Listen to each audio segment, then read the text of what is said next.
It was close to midnight when Marcus's phone buzzed on the kitchen counter. The house was finally quiet. His 8-year-old daughter, Lily, was asleep upstairs, and the hum of the refrigerator was the only sound keeping Marcus company. He almost ignored the notification. Almost. But something about the timing made his chest tighten, like the moment before a storm. When he picked up the phone and saw who it was from, his breath caught. It was from his neighbor, Emma. And with the message came a photo. Just one simple question underneath it. Do you think it's beautiful? Before we continue, take a second to support the channel. If stories about kindness, real-life emotions, and quiet moments that change everything mean something to you, please subscribe, like this video, and share your thoughts in the comments. Your support helps grow Timeless Tales by Dora and keeps these stories coming. Marcus hadn't always been a single dad. 5 years earlier, his life looked completely different. His wife Olivia had been the kind of person who filled a room with laughter without trying. Then came the illness, then the hospital rooms, then the silence that followed. By the time Marcus learned how to make pancakes without burning them and braid Lily's hair for school, his world had already been rebuilt around loss. They moved into the small suburban duplex for a fresh start. New town, new routines, fewer memories that hurt to walk past. That's where Emma lived next door. She was quiet, polite, and always seemed to be carrying something. Groceries, art supplies, or sometimes just a tired look in her eyes. They waved. They nodded. They exchanged short conversations about trash pickup days and weather changes. Nothing more. Emma was kind in small ways. She once left a plate of cookies on Marcus's porch with a note that said, "For you and Lily." No reason, just because. Another time, when Lily's bike chain snapped in the driveway, she came out with tools and fixed it without making a big deal out of it. Marcus appreciated her, but he kept his distance. Life had taught him that getting close meant risking loss. That night, standing alone in the kitchen, Marcus stared at the photo on his phone. It wasn't what people might assume. No glamour, no filters. It was a picture of Emma sitting by her bedroom window, holding a small painting. Her face wasn't fully visible, but her hands were shaking slightly. The painting showed a night sky filled with uneven stars glowing softly over a quiet neighborhood. Simple, honest, vulnerable. Marcus read the message again. Do you think it's beautiful? He felt something twist inside him. Not attraction, not shock, something deeper, recognition. He typed a reply, deleted it, then typed again. Finally, he wrote, "Yes, it's beautiful. It feels real."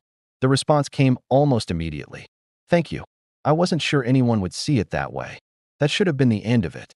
A polite exchange, a neighborly moment. But Marcus couldn't stop thinking about it. He sat at the table, remembering how Olivia used to doubt herself in the same way. How she would ask, "Is it good enough?" Even when it clearly was. The next morning, Marcus saw Emma outside loading boxes into her car. She looked embarrassed when she noticed him, like she wasn't sure if she should apologize for the message. "You didn't do anything wrong," Marcus said gently, walking over. "I'm glad you shared it with me." Emma hesitated, then sighed. "I almost didn't. I've been struggling lately.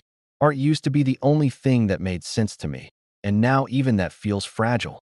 Marcus nodded. "I get that more than you know." They stood there for a moment, the air between them lighter than before.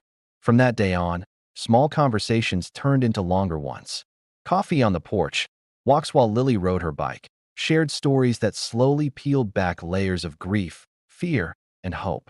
Emma revealed that she had moved there after a painful divorce.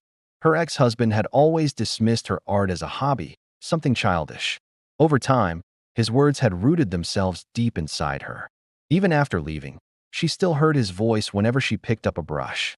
Marcus shared his own struggles. The nights he stayed awake, wondering if he was enough for Lily. The guilt of smiling again after loss. The fear that happiness was something temporary, like a loan that would eventually be taken back. One evening, weeks later, Emma knocked on Marcus's door. She held another painting, this one brighter. It showed a father and daughter walking under streetlights, their shadows stretching long and strong across the pavement. "I was inspired," she said quietly, "by you and Lily." Marcus felt his throat tighten. He didn't trust his voice, so he simply nodded. Lily, standing behind him, smiled wide. "That looks like us," she said. "It is," Emma replied, smiling back. Kindness doesn't always arrive with grand gestures. Sometimes it shows up as a late-night message, a sincere answer, or the courage to see someone's vulnerability and treat it gently. Over time, Emma's confidence grew. She started sharing her art online. Slowly, people responded, encouraging comments, small commissions, validation that didn't feel hollow. Marcus supported her not as a savior, but as someone who believed. Emma did the same for him. When Marcus doubted his parenting, she reminded him that showing up mattered more than perfection. When grief resurfaced unexpectedly, she listened without trying to fix it. One night, months later, Emma sent another photo. This time, it was a framed version of her night sky painting hanging in a local cafe. "Do you think it's beautiful?" she asked again. Marcus smiled before replying, "I always did. Now the world does too." Kindness had changed them both, not by erasing pain, but by making space for healing. It reminded them that being seen, truly seen, can be as powerful as being loved. As Marcus tucked Lily into bed that night, his daughter looked up at him and said, "Dad, Emma is nice." "She is," Marcus replied. "I'm glad she's our neighbor." Marcus turned off the light, his heart full.